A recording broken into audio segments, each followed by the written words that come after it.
This is the Chiefs official podcast network. Take advantage of the day. When you get an opportunity in this game, you make a play. The playmakers on three. 1, 2, 3. Touchdown, Kansas City! The Chiefs are right in the thick of it, baby!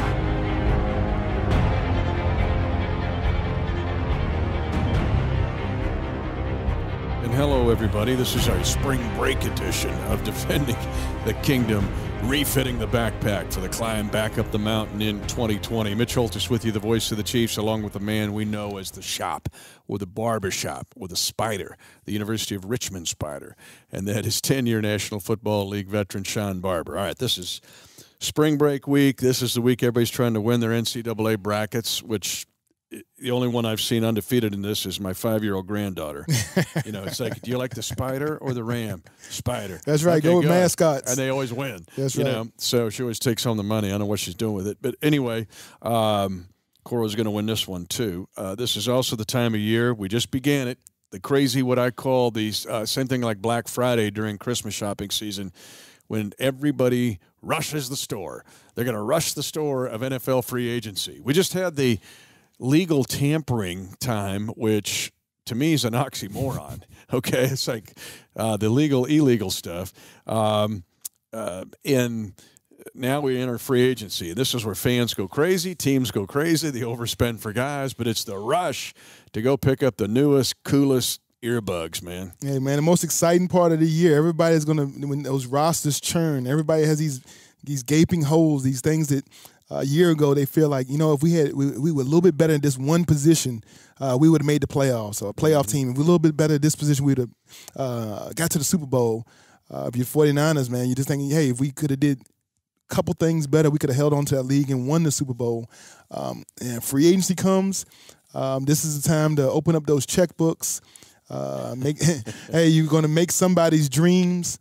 And then also some teams' dreams going to be in nightmares, because some people, more than likely, when you build through free agency, it never pays. It always returns void. It always ends up being a little bit overpayment for you're paying for something that some player did in the past. You're expecting them to fill some role, and he get him into your team and realize that that's not what he signed up for. So when the options are filling your roster through the free agency rug, especially on first day when the prices are high, or waiting for the waters to calm down a little bit, see if you can find some valuable pieces, a little bit underappreciated, that might have got picked over, looked over, and then looking forward to that draft.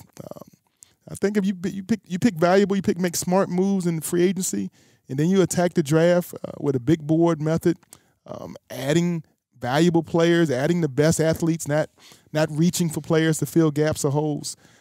At the end of the day, you end up with a team, I think, that's more balanced, more prepared to make a run at another Super Bowl. That's why the Chiefs have built their team generally that way. Although we've seen free agents like Frank Clark and the Honey Badger turn into everything that you wanted them to be. But this is the weekend which, well, you're going, how are your holidays? It's great. Then the credit card statement comes. Right? I don't feel so good in mid-January going, what did we spend this on that? And that's what happens about 2 or 3 years from this week when they're going, well, why are we in cap trouble? Why do we have to cut Barber? Because, we signed Holthus for way too much money back during the shopping spree of 2020. But as has been our custom over the past month, the week of February 19th, we looked at the defensive linemen, the Chiefs. We looked at them compared to that in the developmental guys, who's under contract, who's a free agent, where the other NFL free agents, and then the college players at that position. We did the same with the offensive line, February 26th. Go back and find that, archive it. That's archived. March the 2nd, we talked about the linebackers, the intriguing discussion there. Last week, we talked about the tight ends, another intriguing discussion. And this week, we're going to talk about S stands for safety, as we discuss the safeties of the Kansas City Chiefs and as it relates to the rest of the NFL. But I would tell you S stands for special, because this is a special position group. Under contract, Tyrann Mathieu. arguably his best season yet as a pro, the Honey Badger, who was selected as the Derek Thomas MVP for the Kansas City Chiefs by his teammates. Daniel Sorensen, who came alive once again, saving both Charger games and big plays in the playoffs, huge plays in the playoffs. Juan Thornhill will come back, come from his ACL injury, suffered at the end of the final regular season game of the year. And then Armani Watts, where people go, oh, yeah, we've got that guy on our team.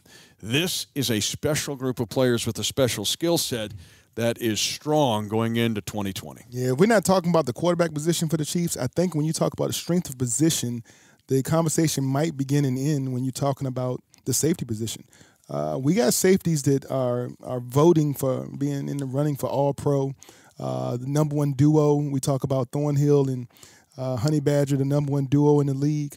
But then when you even going beyond those first two starters, I mean, Dan Sorensen has had so many big plays, so many big moments. I know we remember him over and over again being the anti-Phillip Rivers. It's put a nail in the coffin every time Phillip Rivers thought he might bring back or revive a team. Somehow, some way, he threw it up to Dirty Dan, and Dirty Dan would come out with an interception to end the game. But the time I remember about Dirty Dan is that special teams play, right? Mm-hmm. Stopping the Houston Texans, yep. And how that play led to a total turnaround of the momentum in that game that allowed the Chiefs to come back after being down 24-0.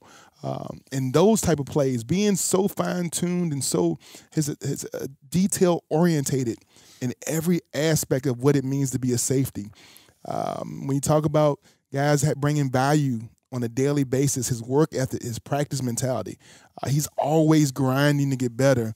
And that passes on to the younger players. Like you said, Armani Watts had a great mentor in Dan Sorensen, being there to learn how to be a professional, how to come to work, how to work out, be accountable, be persistent, be consistent, be trustworthy. All those things that our defensive mantra, the defense stands for, is it evokes and comes out of the pores when we talk about this safety position.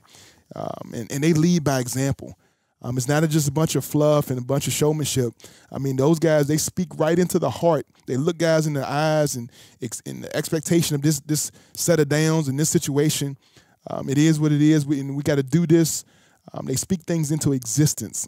And there's no way to get that done if you're not here. If you're not here working your tails off, your butts off to get better as a position group and then as a unit, then it's not going to just happen organically. And our safeties have led the charge as they have all season long. Talk about Sorensen over the past 6 weeks since the Super Bowl, 6-7 weeks. I get asked a lot about the Houston comeback. Man, you're down 24 points. How'd you come back at 20? Sorensen defends the fake punt, as you talked about. Now, as Kendall Gammon said, that might be the biggest play that we'll forget about this whole season in 2019. And then, two, knocked the ball out on the kickoff return, flies into D-Tran's hands, Darwin Thompson, and two big plays there. But down the line, Armani Watts defending the fake punt against Denver. Thornhill's going to be a star. I mean, he's going to looks like a Ring of Honor guy to me, and his ACL comeback appears to be ahead of schedule. That's good. And then the Honey Badger. The Honey Badger, to me, what he meant on and off the field, and to get voted the MVP by his teammates, I thought told you everything about Tyrann Mathieu. No doubt. And, the Honey Badger, what he does is he talks the talk, but he also walks the walk. Mm-hmm. Man of great faith. And the impact this man has on our community. He didn't take time to just warm up to the Kansas City. He didn't get off the plane and unpack his bags and I'm gonna kind of ease my way into the kingdom and see how. Nah, man, he got involved. He went to the worst places. He went for the kids that was at most in need. He went for any area that needed some TLC, some tender loving care in our community, and he took it face on. He took it to heart. With the Tyrann Mathieu, the kickball game is coming up soon with his gala and things he's did in the community down at the Westin with Tammy and everybody's down there, bringing his charity here.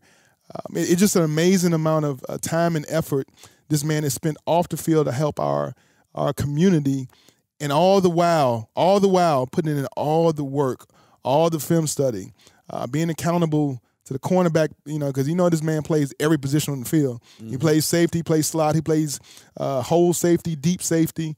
Sometimes on the edge, if he got a matchup against a tight end, he'll He'll play your wing corner and stuff like that, boundary corner. He's been a jack of all trade and has mastered most of them. You don't find that type of player anywhere. And for him to come here and take all that onus and all that pressure and everything and take it off of Coach Spags and say, man, put it on me to communicate the defense, to make the changes, put it on my shoulders to be a step ahead of whatever opponent offensively, whatever opponent quarterback. He points to their head, say, hey, man, I'm a thinking man. I'm out here thinking. You gotta bring more than the table than you're bringing if you expect to get a touchdown against this defense, and I can appreciate it. Yeah, and to your point, Tyrann Mathieu sought out Kansas City. I mean, he sought out the kingdom. He sought out those kids you talked about. It wasn't, hey, would you do this for us? He actually, on his own initiative, seeks that out. That tells you all about that cat. But the safety position is what we're focusing on this week on our Defending the Kingdom, refitting the backpack for the 2020 season, and that is the strength and the special position of the safety. So that's our first quarter here. We go in a long first quarter. We get ready for the second quarter of this podcast, and you alluded to it because the jack of all trades, master of all trades, Tyrann Mathieu. The safety position. The last 3 weeks, we talked about how the linebacker position has changed in the NFL. Changed dramatically, in my opinion. Tight end position, how it's impacted the game. You go back and we list the quarterbacks and how important the tight ends are to them, especially a guy like Lamar Jackson in Baltimore. But the safety position, to me, Barbershop, it has changed almost as much as the linebackers. You're asked to do everything now. You got to have the corner cover skills of a corner. You got to have the tackling ability of those great Seattle Seahawks safeties. But to me, the Chiefs now as a group remind me of those Seattle guys in the 2012, 13, 14 range because they're. What about the versatility at this position and what Brett Veach has done and the way they're coached up by David Merritt and by Sam Addison? Yeah, I think, and even beyond them guys, when Spags get a hold of those defensive guys, Coach Merritt, Coach House, all those guys, they get together with the DBs and they take accountability of what guys do really well and understand, this guy's a great box guy. This guy's a great hole guy. This guy's great playing deep. This guy does a great job of filling the C gaps and stuff. And if there's things that the defense is asking you to do that don't fit your skill set, then it's one of two things. You got to, constantly ride a guy to get better at it, or you got to change the philosophy to kind of fit what he does well. And these guys have took so much onus and accountability on themselves to not force the defense to kind of fabricate things just to fit their skill set. Let us know what we're supposed to do. And that's what we saw early in the year. We saw guys just trying to find out where we're supposed to fit, what we're supposed to do. And then they start taking the accountability of, we got to make that play. We got to make that call. We got to make this fit. We got to break up that play right there. That bootleg, that's on us. We got to chase that down. And as they started to do that, you saw the accountability kind of trickle down to the linebackers, then the defensive line. And now the unit was hunting as all 11 guys. Took onus on every snap, every down, run gap responsibility, bootleg responsibility, drop back pass, as the communication got better. And so when you have a coaching staff that's just so dedicated to their group being top end, being elite, and if you're a DB coach, a cornerback, safety coach, and you see how much talent you have in the room, it alleviates you from any excuse. You ain't got no excuse to fail when you got the capabilities of a Juan Thornhill, Honey Badger, Amani Watts, Sorensen. You got that kind of capability in the room that alleviates any excuse. So now you got to get on the film and say, all right, we got to do it. Let's go to work. How are we going to get this done? And I think they've done that at a remarkable level that you haven't found that kind of accountability, I think, here in the past. Mexico City, to me, is where it changed in your discussion with Spags, who kind of experimented. What do I have here? What can this guy do? What can he do? Or where can I expand this player's role? Mexico City, if you go back to that Charger game in Mexico City, keep in mind now the division is up for grabs in there. We just lost to Tennessee, 6-4 on the season. But that span of Mexico City bye week Oakland, Everybody's talking about the Chargers and the Raiders making a run at the Chiefs. We see how the story ended. We forget what the story was like at that point of the season. Well, if you jump in a time machine and go back to that time, to me, the safety position came alive in the game at Mexico City. We talk about Sorensen's pick to close the game out. Honey Badger had a big pick in that game. Yes, he did. And there were 4 picks overall against Phillip Rivers. But the safety position from that game on became the NFL's best, because it was like those Seattle Seahawks dudes when they were in their prime. They could play the run, they could play the pass, they could play tight ends, they could play wide receivers. And the other thing with the versatility of these safeties, because of their coverage ability and run-stopping ability, we saw Spags use a big safety nickel a lot, meaning 3 safeties and 2 corners in your 5 defensive back positions. Most often, that's 3 corners and 2 safeties. But with these dudes, what about the versatility? And I can play 3 safeties and 2 corners and be better against the run. Man, when people talk about personnel, sometimes what you want on defense, you want to make sure that you have, they have 11 guys out there that can play, right? 11 guys that are confident, got some swagger, that enjoy hunting, getting after the ball. And if your ranks get a little thin in one position, then you don't want to have to not be able to play the style of defense you want because you don't have the third corner that you had a few weeks ago, or you don't have that 4th safety you had a few weeks ago. You don't have a certain linebacker that can cover and all that. When you talk about that big nickel personnel, man, we were able to do so much. Like 90% of the calls are up and active when you got that big nickel, right? Everybody can do everything. The safety can come down and be a cover guy, come down and be outside linebacker. A linebacker can go to the end of the line and create a 5-man line. You become so the front becomes so multiple, and it becomes a little bit confusing for offense to have an expectation of what you're about to be in. And so because they're not prepared for it, then that's when free hitters come. That's when there's a little bit miscommunication between the tackle and the running back. Who's really the linebacker in this set? Are we counting 32 who's lined up at the end, or are we counting 53? Like who's coming first? Who ain't coming? And when they miscount, that's when you have somebody coming free up the middle and create a big hit, which leads to an interception. But you got to play fast. You got to be aggressive. You got to know what you got to do in all the different spots on the defense. And then the coordinator has to have enough faith in the guys that when he makes a call, they'll be able to adjust. You're going to have a linebacker being played by a safety. He'll be fine. He'll survive the down. Okay, we got a corner playing, deep half like a safety in this one, and we have the safety playing the cornerback. Okay, we'll survive the down. He knows the leverage. He knows the coverage. And you got guys that are so interchangeable, it becomes really hard for that offensive coordinator and that quarterback to be able to predetermine who's coming on your pressure packages. The other thing is, in this edition, as we're at halftime of this edition of Defending the Kingdom, refitting the backpack for the 2020 season, our spring break edition, if you will, and the free agent go crazy signing period, is focusing on the letter S for safety, for special. And you know what I want to put into this group as we go into the third quarter of this discussion is smart. I go right down the line with these guys. Matthew, Sorensen, Thornhill, Watts. All 4 of these guys are really, really smart. Football smart and just smart. Yeah, you got to be that to play in Coach Spags' defense. I mean, it's a very detailed defense. You don't do a lot of different things, but the trade-off for not doing a lot is you have to be very detailed in your leverage, who to carry, who do you chase somebody to, who do you trade off with, at what point in the field do you go from one defense to another. So all those nuances to have everybody on the same page and everybody playing in the same philosophy with the same understanding, everybody seeing the release being the same thing, those things come back to pay off so many great dividends, so much return on your investments when you spend time on counting the receivers and knowing what the different type of releases. How, as a defensive unit, are we going to understand and view a bunch release or a motion to bunch release or a switch release when they stack? All these different ways that offensive receivers and tight ends use to get open and create confusion. As long as the defensive back end is seeing the same thing at the same time, they can react, adjust, and make plays. And our safety guys, man, they became more aggressive as the season got on because they knew and trusted what each other was seeing at the same time. And man, once the things got going, man, it just it was clicking on all cylinders. Like you're saying, ever since that Mexico game, and I don't see it slowing down a bit, because we talk about how deep this position already is. It's going to be a battle to get in that room, to get into that safety room with the 4 guys we've already named that are already etched in stone. They're already there. They're grinding and knitting at the bit.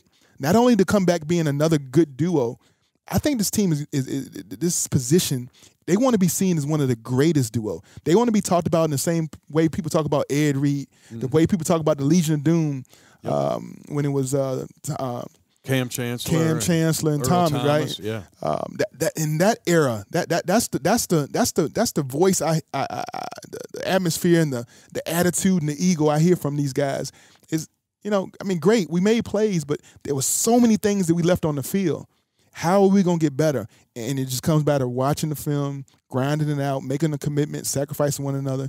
And in that room, I think the safeties are all committed to doing that. And I think they're going to come back and be even a stronger part of this defense. I'm going to put another S in here. S is for safety, for special, for smart, and for study. All 4 of these dudes study. And we saw when Tyrann Mathieu, you talked about earlier in the podcast about him pointing to the noggin. That's also like, I studied you, man. I saw you. Think about the Derek Carr play. Oh, he saw it on film. The Darren Waller corner route. He's right. like, I'm over here. Wait a minute. I knew where your second read was. Yeah. I knew I'm staying with the integrity of the call. But wait a minute. I'm going to talk about a spider. That's getting the fly on the web. Yeah. Because now I'm going to go to your second read. I know what your second read is going to be.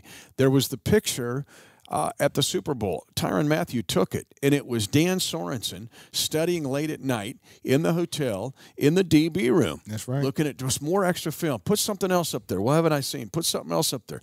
And it's the same way with Thornhill and Watts. I mean, these guys, they get it. Yeah. And so they don't rely on, I've got enough. They'll go find the extra one. That's why this group is really special. Yeah, you got weight room junkies and you got film junkies. And this safety group is definitely a film junkie type group. They I think they love to hear each other talk through things, want to know what you see, what am I seeing, make sure we're on the same page. Because they realize, listen, the quarterback of the defense is either a linebacker or a safety, but somebody has to get everybody lined up on the same page. And when it comes to the passing game, our safeties have definitely took the keys to the car, and they're driving this thing, man, and they're doing this thing at a high level. And we know every team that faces us are going to be thinking, we gotta keep up with Mahomes. We gotta score 40 points a game. You're not gonna do that throwing checkdowns. You're not gonna do that with a running game. At some point, you gotta take a shot deep. And we got guys that can not only knock the ball down, but make plays, get the ball back, pick six. And those guys on the back and that safety position, like I said, man, it's just amazing what they've done in 1 year, just 1 year of learning under Spags. And they're gonna get even better when they have another offseason of detailing their work. Yeah, you mentioned Thornhill. The fact that he can high point the football as good as anybody. He got that 44-inch vertical, and again, head of schedule, at least the way we understand it, with his ACL injury suffered in the week 17 of the regular season. Not a lot of crockpot discussion here, so let's get right into the free agents. And again, right now it is a flurry. It's just going crazy. Stuff's going off the shelf here with free agents, the way it works at this time of year. But at least at the beginning of free agency, there was Tony Jefferson of Baltimore. Interesting where Jimmy Ward of San Francisco is a free agent. That's the Wasp guy. Yes. That's the middle guy where 54 Warner's turned around going, hey, stay in the middle of the field. Stay in the middle of the field. And the Wasp goes right to him. But I like Jimmy Ward as a player. He put the shot on Mahomes early in the game. Anthony Harris of Minnesota, who I've liked for a long time. Clayton Gaithers of Indianapolis, and then Michael Thomas of the Giants. Now, again, shopping spree going on, but is this a position now, because we know what's coming back, is this a position where you just stay out of this in free agency and look for the next college guy that you train? Man, I think free agency is always a good place to find some special guys, and we talk about this position being special. There are certain traits that safeties got. When you talk about taking angles to the ball, high pointing it, not everyone does it at a great level. Like, there's some guys, some free agents out there that's going to have some trouble finding new jobs. But with that said, there are going to be a couple guys that slip through the crack, either because of their age or because Maybe they don't run field the way they used to. Maybe they've been a part of a defense that asked them to do too many things and they look lost. Von Bell and Clinton Dix in Boston and Randall and the guy, Justin Simmons from Denver. If they don't be careful and re-sign him, if he dangles out there a little bit too long, he might be a guy that can come to a system, or Rodney McLeod from the Eagles. Those ball skill drills when guys can really anticipate throws and get their body on an angle to intersect that ball at a high level. When you get enough of those guys on your team, it puts a little bit of question in quarterback's mind when they want to just throw that ball up for grabs. So, and they're thinking it's a one-on-one. I'm just going to throw it out here, and I got a guy that can go make the play up. No. Certain safeties, you don't play with that. Now, Ed Reed was one you never threw the ball up to. You didn't throw the ball away unless you knew where he was so you can throw it on the opposite side of the field, because 90% of the balls that thrown past 20 yards, he was making a beeline for it to take the other way. I think we got guys that kind of fit in that same mold. That Ed Reed, ball hawking, punch balls out, pick six and intercepting, picking up, scoop and score. That mentality, that ball hawk mentality. We have some good guys that already got that, but there are a few free agents I think that got a little bit of that, and I don't know, maybe at a little bit cheaper price. I'd be willing to maybe get maybe 1 or 2 year deal together for those guys. I'd watch Ed Reed video every night if I could. It's like Shawshank It's amazing. Redemption. I'd watch that every night. I'd watch Ed Reed in his prime with the Ravens every night. But you talked about explosive plays. We've seen, think of Thornhill's pick six that he had later. Shot out of cannon. And just whammo, gone, see ya. Sorensen's done the same thing in his career. Watched it at A&M. We've seen him make explosive plays, and we know what the Honey Badger can do. Now, in the final 5 minutes or so of this edition of our Defending the Kingdom podcast, Mitch Holthus with you along with Sean Barber as we get ready to refit the backpack and climb up the hill. Again, safety, special, study for these guys. And we look at the college guys. Now, if you go back to the March 2nd podcast, you can go to the discussion of what the linebacker position is produced or what's coming out of the college game. Kenneth Murray, we know Isaiah Simmons, kid from Olathe North, is going to be a top 5 pick. The safety position to me is very similar. The college game is looking for the hybrid kid. Yes, they are. It's the one thing because the colleges are running a lot of 4 wide. They're running a lot of 5 wide. I can't just have all corners on the field, or I'm going to run the ball, or the quarterback will run the ball and kill you. Yes, right? So what I'm seeing are some hybrid guys. Xavier McKinney's more of a box type guy, more of a box safety at Alabama. But it would be kind of fun if Grant Delpit of LSU was with the Honey Badger. Can you imagine if he had an LSU dude back there? He would go crazy every day. Honey Badger could mentor another LSU kid. Ashton Davis of Cal, Terrell Burgess of Utah comes to mind. Antoine Winfield of Minnesota, who I really like. 85 tackles and 7 picks for that Gopher team that was good this year. Small school kid, always look for that guy. Kyle Duggar of Lenore Rhine. That's in your neighborhood. That's right. That's right. But the safety position and what the colleges are producing.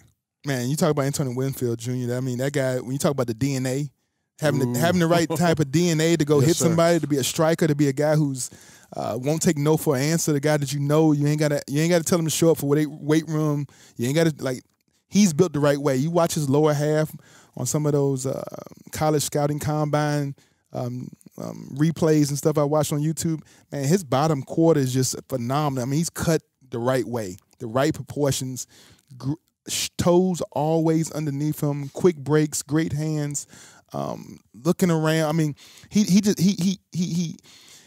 has what it takes. He checks all the boxes. But there's so many guys in front of him. He's going to be pushed down to the 3rd, 4th round. Just because the nature of how many safeties are available, how many good safeties are available, to be able to get a kid like that in the 4th round of the NFL draft, a guy, he could go start day one. He could be a day one starter at safety because he has those kind of tools. That's just to show you how deep it is. And then Kavon Wallace from Clemson, another Clemson guy, and J.R. Reed from Georgia. These guys, they're part of a draft class is so deep when it comes to wide receiver and comes to safety. Those 2 positions are the deepest I've ever seen in one draft. That because there's so many of them, you're going to be able to sit back in the 3rd and 4th round and get 1st or 2nd round talent without trading up. You're not going to need to trade up to get the guy you want because you're going to be sitting there with 5 or 6 guys that you wouldn't mind having, and you can just wait for the other ones to get called off, and one of these, one of the 5 going to be left for you.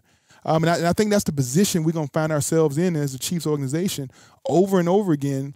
It's like, why make a move up? Maybe even move down and gather another 2 or 3 draft picks because you have so many guys that fit your board. Is about how much talent is available at the end of each round, and that's going to make the talk from now until the combine, right from spring break until the draft happens in Vegas at the Bellagio, until that goes down when kids are getting on that boat and having their name called on the stage and having that life-changing moment. Until that happens, it's going to be so much discussion about what the Chiefs organization should do with their picks, about moving up, moving down, staying where they are, because it's a rich, rich draft at positions that we don't even need.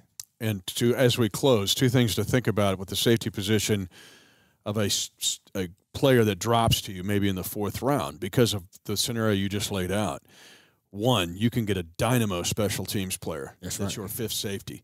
Now, if he's not a returner, he's a blocker, or he could be skilled enough to even to be a gunner type guy. Mm-hmm. And all of a sudden you get a 4-core guy that Tobe turns into a monster.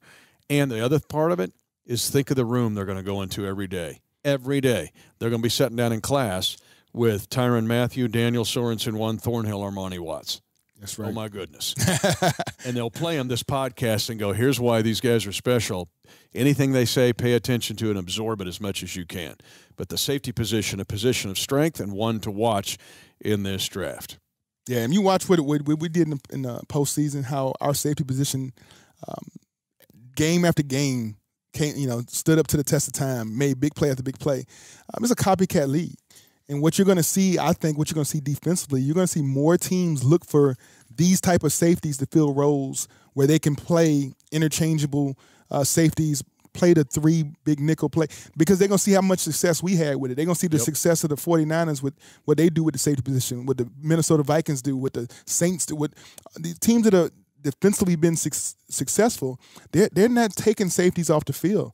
They're putting safeties in position to dictate what you can do with the ball. Bring in extra hats, bring in extra safeties, making tight ends and running backs stay in the backfield to protect versus releasing on routes.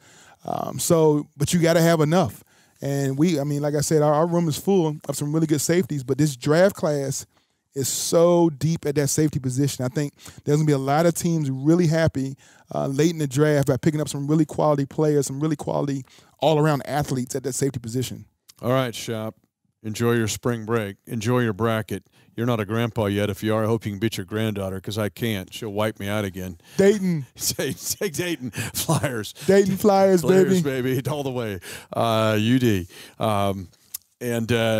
And we're going to take a week off after this next week, and they're going to come back flying like crazy, because we're going to take a look at the rest of this team as it relates to the rest of the league. Plus, we'll see what happens for the next couple of weeks in this crazy free agent period and see how the kind of the smoke clears as we get closer to the 1st of April. He's Sean Barber, also known as the Barber Shop, the Spider, the Shop. I'm Mitch Holthus, voice of the Chiefs. Get ready to refit the backpack and climb the mountain again.